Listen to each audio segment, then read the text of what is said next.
কোন এক নেতা নাকি বলছে তারা প্রস্রাব করে দিলে হাসনাত আবদুল্লাহরা ভেসে চলে যাবে।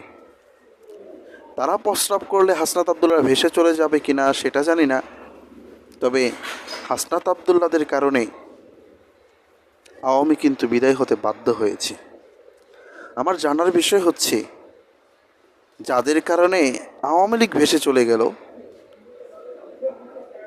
তো তাদেরকে নাকি ভাসিয়ে দিবে কোনো এক দল।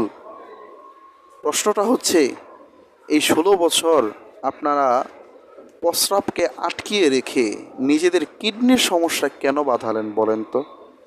আপনারা তো আগেই প্রস্রাব করতে পারতেন। আপনাদের প্রস্রাবের গতি তো আমরা জানি। আপনাদের প্রস্রাবের গতিতে একটা ট্রাকও সরাতে পারে না। আপনাদের সমস্ত নেতা মেলে একটা বাড়ির সামনে ট্রাকও সরাতে পারে না, আজকে আসছেন নিমুখ হারামের মতো কথা বলতে।